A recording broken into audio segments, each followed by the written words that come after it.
अस्सलाम वालेकुम dear students, welcome to superior maths academy. आज हम यूनिट एक्सरसाइज 1.3 तक हमने क्लास 9 का कर लिया था। आज हम 1.4 करेंगे। तो 1.4 से पहले थोड़ा सा इंट्रोडक्शन करते हैं इसका।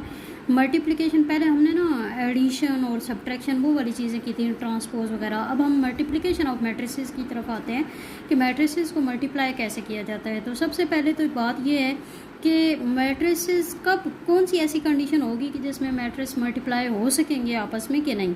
To matrices A and B are conformable for multiplication, यानी उनकी मल्टीप्लिकेशन कब पॉसिबल होगी। गिविंग प्रोडक्ट ए बी, यानी ए और बी दोनों को मल्टीप्लाई करने से ए बी हमारे पास प्रोडक्ट बनेगा। कब? If number of column of A is equal to number of rows of B, यानी कि जो फर्स्ट मैट्रिक्स हम यहाँ पे ए को ले रहे हैं, वैसे कोई भी हो सकता है। फर्स्ट मैट्रिक्स के number of columns second matrix के नंबर ऑफ़ रोज़ के इक्वल हों तो तब हम मल्टीप्लाई कर सकते हैं, अदरवाइज़ वो मल्टीप्लाई नहीं हो सकती। जैसे कि इस एग्ज़ाम्पल में देखें, इसमें ए के कॉलम्स कितने हैं 2 और बी की रोज़ कितनी है 2, तो इट्स मीन कि ये कन्फर्मेबल है मल्टीप्लिकेशन के लिए। ठीक है।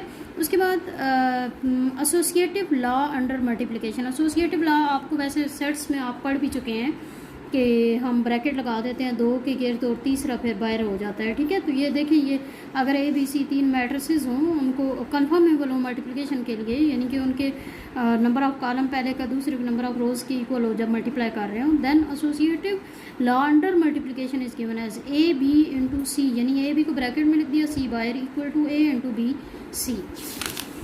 तो इस तरह से ये पॉसिबल है। उसके बाद नेक्स्ट है जी distributive laws of multiplication over addition and subtraction. Distributive law में भी आपको पता है हम वहाँ पे 3 मैट्रिस सेट्स लेते थे, यहाँ पे हम 3 मैट्रिसेस लेंगे। Then distributive law of multiplication over addition are given below, A into B plus C, तो ए को पहले बी से मल्टीप्लाई करें प्लस ए को सी से मल्टीप्लाई करें, ये देखें।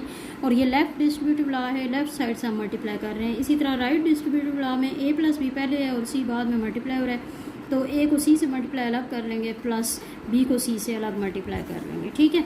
तो ये डिस्ट्रीब्यूटिव लॉ हो गया। पहले हमने एसोसिएटिव लॉ देखा है। उसके बाद है जी commutative law of multiplication of matrices. तो कॉम्यूटेटिव लॉ में क्या होता है जी, हम दो कोई भी मैट्रिसेस लेते हैं, ठीक है, उन दोनों को मल्टीप्लाई किया, अगर ए को बी से मल्टीप्लाई करें तो ये आंसर आता है और बी को ए से मल्टीप्लाई करें तो ये आंसर आता है। देखें ये दोनों इक्वल नहीं है, तो इस मीन कि A B is not equal to B A, it's mean कि कॉम्यूटेटिव लॉ इसमें होल्ड नहीं करता। ठीक है। Commutative law under multiplication and matrices does not hold, ये मैट्रिसेस की बात हो रही है। ठीक है। इसमें कॉम्यूटेटिव लॉ है होल्ड नहीं करता, वैसे सेट्स वगैरह में तो होता है ना। Commutative law under multiplication and matrices does not hold in general, यानी आम तौर पर कॉम्यूटेटिव लॉ होल्ड नहीं करता, यानी कि ए और बी अगर 2 मैट्रिसेस हों तो A B is not equal to B A, यही आता है। ठीक है। उसके बाद नेक्स्ट हम देखते हैं जी मल्टीप्लिकेटिव आइडेंटिटी ऑफ मैट्रिक्स।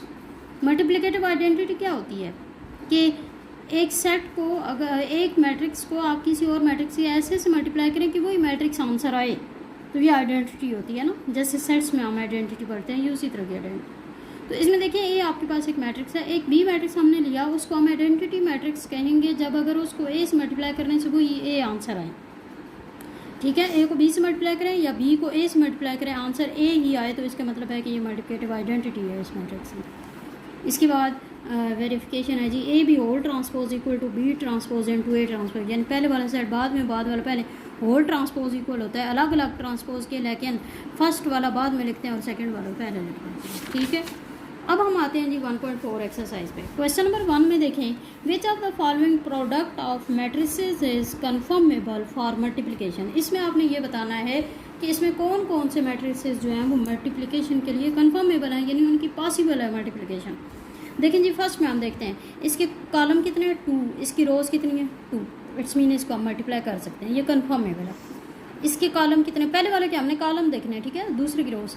इसके कॉलम कितने हैं 2 और इसके रोज़ कितनी है 2, इसको भी हम मल्टीप्लाई कर सकते हैं। इसमें देखें थर्ड वाले में इसका कॉलम 1 है और इसकी रोज़ 2 हैं, तो ये मल्टीप्लाई नहीं हो सकता, राइट। इसके बाद 4 पार्ट में देखें तो इसके कॉलम 2 हैं और इसकी रोज़ 2 हैं, तो इट्स मीन कि ये भी आपस में मल्टीप्लाई हो सकते हैं।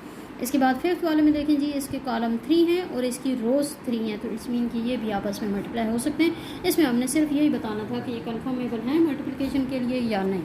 अब हम नेक्स्ट क्वेश्चन पे आ जाते हैं। ए और बी हमारे पास ये दो मैट्रिक्सेस गिवन हैं। आपने दो पार्ट्स हैं इसके, एक ए इंटू बी, यानी दरम्यान में कोई साइन नहीं हो, मल्टीप्लाई, यानी ये दोनों मैट्रिक्स आपस में मल्टीप्लाई करना है, ए इंटू बी और बी इंटू ए। बी इंटू ए उस वक्त होगा जब पॉसिबल तो जब होंगे तो तभी होगा ना, मल्टीप्लिकेशन के लिए कन्फर्मेबल हो ये। तो ये देखें जी, हम क्वेश्चन नंबर 2 पे आते हैं। ए ये मैट्रिक्स है, बी ये मैट्रिक्स है, ए इंटू बी। पहले तो हमने ए इंटू बी करना है। इसमें देखिए कॉलम 2 है, उसकी रोज 2 हैं, मीन कि ये पॉसिबल है। हमने करना क्या होता है, रो 1 को कॉलम 1 से पहले मल्टीप्लाई करते हैं, उसको हमने फर्स्ट रो में लिखना होता है। फिर क्योंकि कॉलम हमारे पास है ही एक, तो हमने उसको सी कह दिया ना। फिर रो 2 को आपने कॉलम से मल्टीप्लाई करना है, उसको सेकंड रो में लिखना है। अब मल्टीप्लाई कैसे करना है, ये थोड़ी सी बात आप समझ लें। मैट्रिक्स को मल्टीप्लाई अगर आपको करना आता है तो फिर ये पूरा यूनिट आपके लिए कोई मुश्किल नहीं है। अब देखें जी, रो 1 को कॉलम से मल्टीप्लाई करना है। ये रो 1 है, इसको आपने इस कॉलम से मल्टीप्लाई करना है। मल्टीप्लाई कैसे करते हैं, फर्स्ट एलिमेंट को आपने फर्स्ट एलिमेंट से मल्टीप्लाई करना है, दरमियान में प्लस का साइन, सेकंड एलिमेंट को सेकंड एलिमेंट से मल्टीप्लाई करना है। ये देखें 3 × 6 + 0 × 5, राइट हो गया। नेक्स्ट फिर आपने रो 2 को कॉलम से मल्टीप्लाई करना है, तो उसमें भी आपने यही करना है, फर्स्ट एलिमेंट को फर्स्ट एलिमेंट से मल्टीप्लाई करें, प्लस दरम्यान में प्लस का साइन डालना है, ये ज़रूरी है, ठीक है। और 2 को 5 से मल्टीप्लाई करें। ये देखें जी, अब हम मल्टीप्लिकेशन कर लेते हैं। 3 × 6 = 18 + 0 × 5 = 0 -6 × 1 = 6 और +2 × 5 = 10, यानी 18 + 0 18 हो गया, और -6 + 10 बड़ी वाली के साथ प्लस है, 10 में 6 माइनस करें 4। ये आपके पास आ गया ए बी। अब आप बी ए देखें। बी ए में हम बी वाला मैट्रिक्स पहले लिखेंगे, ए वाला बाद में। इसमें देखिए कॉलम 1 है और इसकी रोज़ कितनी है, 2 है। इसमें कॉलम 1 है और इसमें रो 2 है, तो इट्स मीन कि ये तो मल्टीप्लाई ही नहीं हो सकता, ठीक है, पॉसिबल ही नहीं है, तो इसको हम मल्टीप्लाई नहीं कर सकते। इसके बाद क्वेश्चन नंबर 3 पे आ जाए। Find products. प्रोडक्ट का मतलब क्या होता है, मल्टीप्लाई करना, ठीक है। फर्स्ट मैट्रिक्स ये है, सेकंड ये है। इसमें अब एक ही रो है, इसमें एक ही कॉलम है, तो यानी रो मल्टीप्लाई कॉलम। तो रो को कॉलम से कैसे मल्टीप्लाई करते हैं, फर्स्ट एलिमेंट को फर्स्ट एलिमेंट से 1 × 4 प्लस दरमियान में, और सेकंड को सेकंड से 2 × 0, तो 4 + 0 2 = 0, 4 आंसर होगा। ये मैट्रिक्स की फॉर्म है। नेक्स्ट देखें जी, फिर 1 2 5 -4, ये पिछले वाले सेकंड पार्ट की तरह ही है। इसमें भी एक रो है, इसमें एक कॉलम है। रो को कॉलम से मल्टीप्लाई करें, फर्स्ट एलिमेंट को फर्स्ट से 1 × 5, दरमियान में प्लस का साइन, सेकंड को सेकंड से 2 × -4, तो 5 + -8 बड़ी वाली के साथ माइनस है, 8 में से 5 माइनस करें 3, ये आपका आंसर हो गया। अब इसमें देखें, ये थर्ड वाला पार्ट और फोर्थ वाला part same as it is हैं, यानी ये इनमें भी वही बात है कि एक रो है फर्स्ट में और सेकंड में एक कॉलम है, उसी तरह आपने मल्टीप्लाई करना है, फर्स्ट एलिमेंट को फर्स्ट से प्लस सेकंड एलिमेंट को सेकंड से। तो इसको आप खुद कर रहे हैं, ठीक है। उसके बाद फिफ्थ पार्ट पे आते हैं। तो फिफ्थ पार्ट में देखें, पहले हम हमेशा जब भी मैट्रिक्स को आप मल्टीप्लाई करने लगें, पहले आप देखें कि ये मल्टीप्लाई हो भी सकता है कि नहीं। अब इसमें देखिए कॉलम 2 है, इसकी रोज 2 हैं, तो इट्स मीन ये मल्टीप्लाई हो सकता है। अब इसको मल्टीप्लाई कैसे करते हैं, फर्स्ट रो फर्स्ट कॉलम, यानी रो 1 कॉलम 1, फिर फर्स्ट रो को अगर आपके पास कॉलम और भी दिए होंगे तो उसी रो में, लेकिन उस एलिमेंट से अलावा, यानी रो 1 और कॉलम 2 को उसको आपने अलग मल्टीप्लाई करना है। Row 1 column 1, row 1 column 2। इसी तरह आप सेकंड रो की बात आ जाती है, तो सेकंड रो को भी आपने उसी तरह, यानी 1 बाय 1 आपने हर रो को कॉलम से मल्टीप्लाई करना है। अच्छा, रो 2 को आप कॉलम 1 से पहले मल्टीप्लाई करेंगे, फिर उसी रो 2 को आपने कॉलम 2 से मल्टीप्लाई, यानी उसी रो को आपने बारी बारी हर कॉलम से मल्टीप्लाई करना है। इसी तरह थर्ड रो है, थर्ड रो को आप पहले फर्स्ट कॉलम से मल्टीप्लाई करेंगे और फिर थर्ड रो को आप सेकंड कॉलम से मल्टीप्लाई करेंगे, राइट। अब हम मल्टीप्लाई करते हैं तो आपको ज़्यादा इजी समझ भी आ जाएगी। रो 1 कॉलम 1, यानी रो 1 ये है, कॉलम 1 ये है, रो 1 ये है, कॉलम 1 ये है, तो 1 × 4 + 2 × 0, ये देखें जी। रो 1 कॉलम 2 यानी 1 × 5 + 2 × -4, रो 2 कॉलम 1 यानी -3 × 4 + 0 × 0, फिर रो 2 कॉलम 2 यानी -3 × 5 + 0 × -4, 6 × 4 + -1 × 0, 6 × 5 + -1 × -4।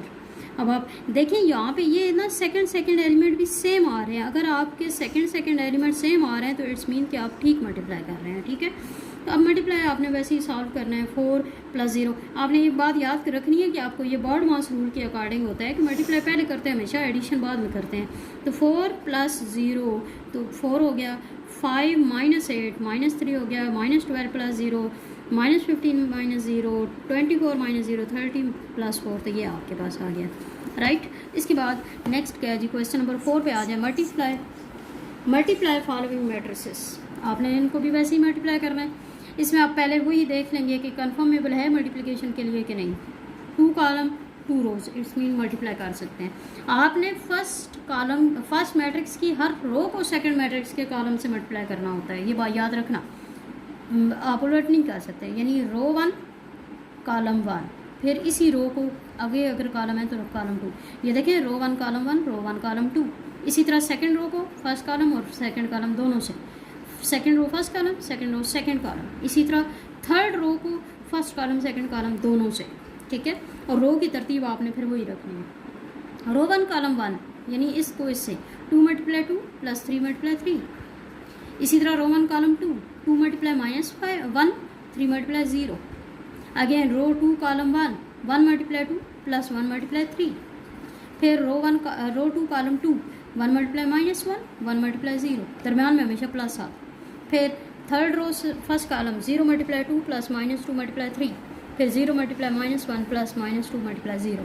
कैलकुलेशन वैसे ही आपने करनी है, मल्टीप्लाई पहले करना है और एडिशन बाद में करनी है, राइट। तो ये देखें जी, 13 -2 5 -1 -0, ये 0 है, 0 -6 -6 और -0 -0 0 का आपको पता है कि कोई साइन उसके साथ नहीं होता, राइट। नेक्स्ट जो है आप देखें, फिर अगेन कॉलम 3 है और रोज 3 है, तो इट्स मीन ये कन्फर्मेबल है मल्टीप्लिकेशन। फर्स्ट रो को फर्स्ट कॉलम से, फिर फर्स्ट रो को सेकंड कॉलम से, ये देखें, फिर सेकंड रो को फर्स्ट कॉलम से और सेकंड रो को सेकंड कॉलम से, राइट। उसी तरह आपने मल्टीप्लाई करना। अब इसमें 3 एलिमेंट्स आ गए ना, 1 × 1 यानी फर्स्ट वाले से, सेकंड को सेकंड से, थर्ड को थर्ड से, दरम्यान में प्लस के साइन। 1 × 1 + 2 × 3 + 3 × -1 1 × 2 + 2 × 4 + 3 × 1, ठीक है। यानी पहले हमने फर्स्ट कॉलम से किया, फिर हमने सेकंड कॉलम से किया। इसी तरह सेकंड रो को आप फर्स्ट कॉलम और सेकंड कॉलम दोनों से करेंगे।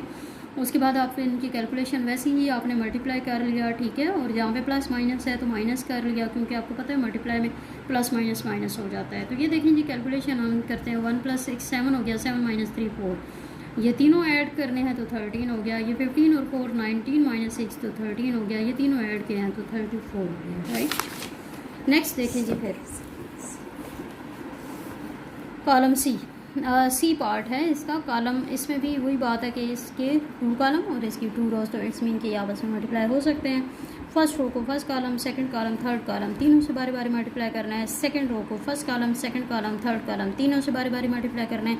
इसी तरह थर्ड रो को भी फर्स्ट कॉलम, सेकंड और थर्ड, तीनों से बारी बारी मल्टीप्लाई करना है। तो ये देखें जी, रो 1 कॉलम 1 यानी रो 1 और कॉलम 1 की बात हो रही है। 1 × 1 + 2 × 4। फिर रो 1 कॉलम 2 1 × 2 + 2 × 5। रो 1 कॉलम 3 1 × 3 2 × 6। उनकी जगह वो रहेगी ना, ठीक है। अच्छा, दरम्यान में प्लस प्लस आएंगे जब एलिमेंट्स को आपस में मल्टीप्लाई होंगे तब। तो ये देखें जी, कैलकुलेशन फिर हमारे पास आ गई। 1 + 2 4 = 8, ये 2 + 10, ये 3 + 12, 3 + 16, फिर 6 + 20, फिर 9 + 24, फिर -1 + 4 -2 + 5 -3 + 6। तो ये कैलकुलेशन किया हमने, ये आ गया। इसके बाद डी वाला देखें जी, डी वाले में भी आपके पास ये 2 कॉलम है, ये 2 रोज हैं। इट्स मीन आपस में कन्फर्मेबल मल्टीप्लिकेशन के लिए रो 1 कॉलम 1 रो 1 कॉलम 2, इसी तरह रो 2 कॉलम 1 रो 2 कॉलम 2, ठीक है। उसी तरह आपने मल्टीप्लाई करना है। इसमें सिर्फ एक थोड़ी सी थी ना वजह कि इसमें ये फ्रैक्शन की फॉर्म में आ गया। मैंने कहा चले मल्टीप्लाई कर रहे हैं, वैसे तो मल्टीप्लाई अब आपको आ जानी चाहिए। तो इसमें देखें, ये बहुत इंपॉर्टेंट क्वेश्चन है ना, इसलिए। तो यहाँ पे देखें जी, जब हमने फर्स्ट रो को फर्स्ट कॉलम से किया तो 8 × 2 + 5 × -4 हो गया। फर्स्ट रो को जब सेकंड कॉलम से किया तो 8 × -5/2 और 5 × 4 हो गया, ठीक है, प्लस दरम्यान में। इसी तरह सेकंड रो को जब फर्स्ट कॉलम से किया तो 6 × 2 + 4 × -4 और सेकंड को सेकंड से किया तो 6 × -5/2 और 4 × 4। अब आप देखें यहाँ पे ये जो डिनोमिनेटर और नोमरेटर अगर एक जैसे टेबल जाता हो ना, कैंसिल हो सकते हैं। यहाँ पे हम यहाँ पे ये 2 को कैंसिल कर देते हैं, 2 4 = 8। इसी तरह यहाँ पे भी हम डायरेक्ट कैंसिल कर देते हैं, 2 3 = 6। जो यहाँ पे देखें जी, 16 - 20 ये बन जाएगा -4 5 = 20 + 20, ये आ जाएगा 12 - 16 और ये आ जाएगा 3 5 = -15 + 16। तो ये -4, ये 0, ये -4 और ये 1, राइट। और इसका जो ई पार्ट है वो आपने खुद करना है, ठीक है, ऐसे ही है वो भी। मल्टीप्लाई करना है उसमें। क्वेश्चन नंबर 5 पे आ जाते हैं। ए बी और सी तीन आपके पास मैट्रिसेस कोई भी गिवन है, आपको ये गिवन है जी, आपने वेरीफाई करना है। वेरीफाई मतलब कि लेफ्ट हैंड साइड और राइट हैंड साइड को इक्वल प्रूव करना है। एक बात मैंने आपको, ये A B equal to B है, ये कॉम्यूटेटिव प्रॉपर्टी है, ठीक है। और मैंने आपको बताया था कि अभी थोड़ी देर पहले इंट्रोडक्शन में कि कॉम्यूटेटिव प्रॉपर्टी मैट्रिसेस की अंडर मल्टीप्लिकेशन वो जनरली तौर पर, आम तौर पर वो वेरीफाई नहीं हो सकती, यानी इक्वल नहीं होती, कॉम्यूटेटिव लॉ होल्ड नहीं करता। तो यहाँ पे हम देख लेते हैं जी इसी चीज़ को। ए बी पहले हम लेफ्ट हैंड साइड लेते हैं ना, ए बी को आपस में मल्टीप्लाई करना है। A matrix multiply B matrix, multiply वैसे ही आपने करना है, row 1 column 1 row 1 column 2 row 2 column 1 row 2 column 2 multiply किया। ये देखें जी -1 -9 हो गया, -2 -15 हो गया, 2 -0 हो गया, 4 -0 हो गया, ठीक है, -10 -17 2 और 4, ये तो हमारे पास ए बी आ गया। अब हम बी ए करते हैं जी। बी ए में आप बी वाला मैट्रिक्स पहले आएगा, ए वाला बाद में आएगा। 1 मल्टीप्लाई -1 2 मल्टीप्लाई 2 प्लस आएगा ना, 1 multiply 3 plus 2 multiply 0 -3 multiply -1 -5 multiply 2 -3 multiply 3 plus -5 multiply 0। तो यहाँ पे हम कैलकुलेशन जब करते हैं तो -1 + 4 3 + 0 3 -10 और -9 -0, तो ये बन जाता है 3 3 -7 और -9। तो ये देखें जी, ये दोनों साइड्स इक्वल नहीं बन रही, तो इट्स मीन कि वेरीफाई हो गया कि A B is not equal to B. Next देखें जी, A into B C equal to A B into C, ये अब हमारे पास कॉम्यूटेटिव लॉ आ गया, ठीक है। तो इसमें भी हम लेफ्ट हैंड साइड को पहले लेते हैं, ए इंटू बी सी। तो ए इंटू बी सी आपको एक बात पहले से पता है कि ब्रैकेट को हम पहले सॉल्व करते हैं, इट्स मीन के बी सी को हम पहले सॉल्व कर देंगे। बी इंटू सी, बी और सी को आपस में मल्टीप्लाई किया, कैलकुलेशन की, ये आपके पास बी सी आ गया। ए इंटू बी सी, अच्छा एक बात याद रखें, मल्टीप्लिकेशन में मैट्रिक्स की आपने तरतीब चेंज नहीं करनी है। अगर ए पहले लिखा हुआ है तो इट्स मीन कि उसी को पहले आना चाहिए। तो यहाँ पे ए इंटू बी सी, ए जो है वो आपने मैट्रिक्स लिखा, इंटू बी सी का ये जो आंसर आया ये लिखा है, इसको आपस में आपने उसी तरीके से मल्टीप्लाई किया। मल्टीप्लाई करने से कैलकुलेशन की, ये -4 -33 -7 -54 8 -0 और 14 -0 हो गया, ठीक है। और ये कैलकुलेशन की, ये आपके पास आ गया ए इंटू बी सी। अब हम इसी की राइट हैंड साइड जब करेंगे ए बी इंटू सी, तो ए बी को अब आपने पहले सॉल्व कर लेना है। ए बी को आपस में मल्टीप्लाई किया, सॉल्व किया, ये आपके पास ए बी आ गया। अब इसको सी से जब मल्टीप्लाई करेंगे, यानी सी वाला मैट्रिक्स लिख के उसको मल्टीप्लिकेशन अगेन वही वैसे ही करनी है आपने। तो ये देखें जी, -20 ये बन गया, ये -17 आ गया, ये -10 -51 हो गया, 4 + 4 2 + 12 हो गया, ठीक है। कैलकुलेशन की, दोनों माइनस किया तो माइनस लगा, 37 ऐड कर दिया, और ये भी -61, ये 8 और ये 14। तो अब आप देखें, ये इसकी लेफ्ट हैंड साइड थी और ये इसकी राइट हैंड साइड है, और ये दोनों इक्वल आ रही हैं। इट्स मीन कि वेरीफाई हो गया left hand side equal to right hand side. Next देखें जी, थर्ड पार्ट, इसमें A into B plus C equal to A B plus A C हो गया। तो इसमें भी लेफ्ट हैंड साइड पहले आपने सॉल्व करनी है, फिर right hand side. Left hand side में देखें ये आ गया, इसमें अब आपके पास फिर अगेन वही बात के ब्रैकेट के अंदर वाले को पहले सॉल्व करते हैं। तो बी प्लस सी, अब बी और सी प्लस कर रहे हैं, आप प्लस और मल्टीप्लाई को आपस में मिक्स ना कर देना। प्लस में तो हम फर्स्ट एलिमेंट फर्स्ट से, सेकंड को सेकंड से, थर्ड को थर्ड से, फोर्थ को फोर्थ प्लस करते हैं ना। तो ये प्लस किया जी, तो ये 3, ये भी 3, ये -2 ये बन गया ए इंटू बी प्लस सी, यानी ए मल्टीप्लाई बी प्लस सी है ना, दरम्यान में कोई साइन ना मल्टीप्लाई। अब आपने इन दोनों मैट्रिक्स को मल्टीप्लाई करना है, तो मल्टीप्लाई आपने वैसे ही करना है, first row first column, first row second column, फिर सेकंड रो फर्स्ट कॉलम, फिर सेकंड रो सेकंड कॉलम, यहाँ पे लिख दिया। कैलकुलेशन की, -3 -6 -3 -6 6 -0 6 -0, तो ये आपके पास A into B plus C का आंसर आ गया। अब इसी तरह आपने राइट हैंड साइड ली, A B plus A C. तो इसमें आप ए बी को पहले सॉल्व कर लें, फिर ए सी को सॉल्व कर लें, फिर हम दोनों को ऐड कर दें, ठीक है। तो क्योंकि आपको पता है कि मल्टीप्लिकेशन हमेशा पहले की जाती है, तो ए बी क्योंकि इनके दरम्यान में कोई साइन नहीं है, तो इट्स मीन मल्टीप्लाई हो रहे हैं। ए बी को पहले मल्टीप्लाई किया, ठीक है। उसी तरीके से आपने first row first column, second row second column, इस तरह से नहीं, दोनों कॉलम से दोनों रोज को बारी बारी मल्टीप्लाई किया। तो ए बी इक्वल टू ये आपके पास आ गया -10 -17 2 और 4। अगेन अब वो ए बी हो गया, प्लस ए सी था, तो ए सी को अब पहले सॉल्व कर लेते हैं। तो ए सी, ए इंटू सी जो मैट्रिक्स है, इन दोनों को मल्टीप्लाई किया, ये आपके पास ए सी आ गया। अब आपने ए बी प्लस ए सी करना है, यानी दोनों को ऐड कर दें। ऐड करेंगे तो first element plus first element दोनों के, सेकंड एलिमेंट इसी तरह दोनों के, थर्ड एलिमेंट और फोर्थ एलिमेंट आपस में प्लस होंगे। तो ये देखें जी, -9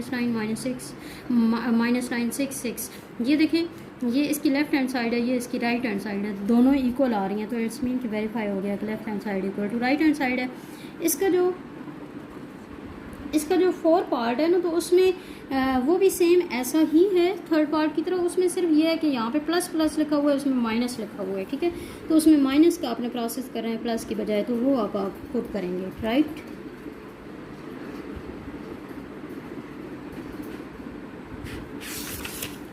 फिर जी लास्ट क्वेश्चन नंबर 6 है। इसमें मैट्रिसेस दी हुई हैं ए बी सी, आपने वेरीफाई करना है A B whole transpose equal to B transpose into A transpose. तो इसमें भी आप लेफ्ट हैंड साइड को पहले करेंगे ए बी होल ट्रांसपोज। तो ए बी होल ट्रांसपोज का मतलब कि पहले आप ए बी फाइंड करेंगे ना, ब्रैकेट के अंदर है ये।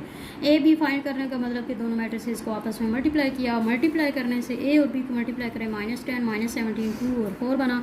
अब क्योंकि यहाँ पे इसका ट्रांसपोज भी है तो हम दोनों तरफ इसका ट्रांसपोज लेंगे। जब ट्रांसपोज लेंगे तो ये A B whole transpose equal to इसका ट्रांसपोज, और इसका ट्रांसपोज क्या होता है, फर्स्ट कॉलम को फर्स्ट रो बना दिया, सेकंड कॉलम को सेकंड रो बना दिया, ये आपके पास ए बी होल ट्रांसपोज हो गया। दूसरी साइड है जी B transpose into A transpose. तो पहले आपने दोनों के ट्रांसपोज, यहाँ पे अलग अलग ट्रांसपोज हो वहाँ पे पहले ट्रांसपोज लेते हैं, जहाँ पे एक साथ ट्रांसपोज हो वहाँ पे पहले दूसरा प्रोसेस करते हैं, फिर आखिर में ट्रांसपोज लेते हैं, ठीक है। ये बात भी याद रखनी है। तो बी ट्रांसपोज है पहले, तो इट्स मीन कि जो बी मैट्रिक्स है 1 2 -3 -5 इसका ट्रांसपोज। तो इसका ट्रांसपोज क्या मतलब है, फर्स्ट कॉलम को फर्स्ट रो बना दिया, सेकंड कॉलम को सेकंड रो बना दिया, ये इसका बी का ट्रांसपोज आ गया। इसी तरह ये ए मैट्रिक्स है, ए का ट्रांसपोज है ना सेकंड में, तो ए का ट्रांसपोज यानी इस मैट्रिक्स का ट्रांसपोज, और इसमें भी वही बात, फर्स्ट कॉलम फर्स्ट रो बना दिया, सेकंड कॉलम को सेकंड रो की फॉर्म में लिख दिया। अब बी ट्रांसपोज और ए ट्रांसपोज हमारे पास दोनों मौजूद हैं, इन दोनों को अब आपने आपस में मल्टीप्लाई कर रहे हैं। दरमियान कोई साइन नहीं है, मतलब मल्टीप्लाई हो रहे हैं। मल्टीप्लाई करेंगे, वही प्रोसेस है आपका मल्टीप्लाई करने का, first row first column first row second column, इसी तरह सेकंड रो फर्स्ट कॉलम और second row second column. Multiply करने के बाद कैलकुलेशन की, कैलकुलेशन में आप देखें ये -10, ये 2, ये -17, ये 4। यहाँ पे अब आप देखें जी ये वाली साइड और ये वाली दोनों साइड्स इक्वल हो गई, तो इट्स मीन कि वेरीफाई हो गया कि लेफ्ट हैंड साइड और राइट हैंड साइड दोनों इक्वल हैं।